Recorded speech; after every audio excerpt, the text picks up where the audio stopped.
All right, Warriors, Patriots, and Preppers. Just finished up a 17-mile bike ride. Bike from my house to work and back.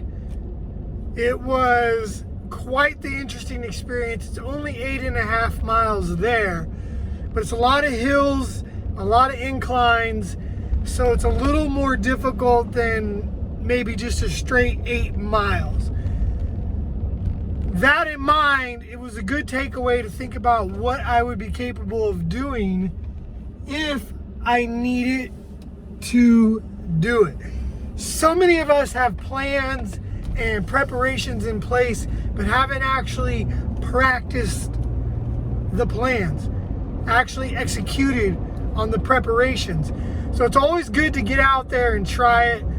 I know that for most of us, we don't want to think about our vehicles as a optional thing. Now, I got a few cars, and it'd be easy to kind of cut back on one of them, free up some income, and just bike to work if I had to. It's also good for fitness, and fitness is really the #1 prep that we all need to be concerned about, and it's free. There's so much that we could do as preppers to get fit and live healthier lives that doesn't cost a dime. It doesn't cost you anything to go outside and walk. It doesn't cost you anything to go for a run. It doesn't cost you anything to do some push-ups, some air squats, some jumping jacks, what have you. So that in mind, I wanted to make sure that I'm doing some things that may help me save some money. Maybe even if I just bike to work a few days a week, I'm not using my vehicle as much, so I'm not using as much gas. I'm not burning as many resources. Who knows what's gonna unfold as time comes along. So I'm trying to come up with and practice and implement alternative ideas on how to live my life in a more frugal way that'll help me be better prepared and more self-sustainable. So there's all those options out there for us. There's all these things that we could all do. So I encourage you to look into them and think about it. I've been cutting back on my alcohol consumption, not only for health purposes, but for our financial purposes too. The less alcohol I buy, the more money I have for preps, the more healthier I am. That was one of the things that I kind of checked off on the list of where can I save some money, what can I do to really dial back a little bit. There's some habits I'm not going to compromise with. I'm not going to compromise with getting myself some good food when I want it. I'm not going to compromise my caffeine intake. It's just too important to me. I run too hard to have my caffeine levels dip, so I'm not going to skimp on the caffeine.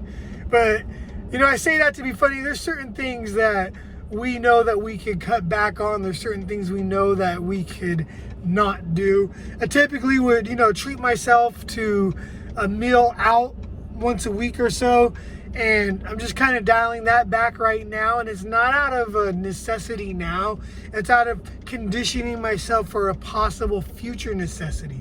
So take the time this beautiful Sunday where I'm at, hopefully it's beautiful where you're at, to dial in, think about some things where you can make some improvements in your lifestyle habits and how you could tweak them and make them benefit you and your prepping lifestyle. So I say all the time, this prepping isn't just a hobby, it's a lifestyle. And part of the lifestyle for me is figuring out where I could dial back and ways that I could just be more prepared physically, mentally, spiritually, financially, actual preps, all that stuff. It all dials into Mission 2024, our survival skills, our group building, our basic preps, and our fitness. So keep that in mind. I'm a little less banned on IG now at American Prepper Group. That's going way better. Our Strictly Prepping page is the Prepping Syndicate, and then you can follow me on Last Prepper Standing. So have fun, preppers. Be safe. Enjoy your life. It's gonna get weird, so enjoy it while you can. We got strange times ahead.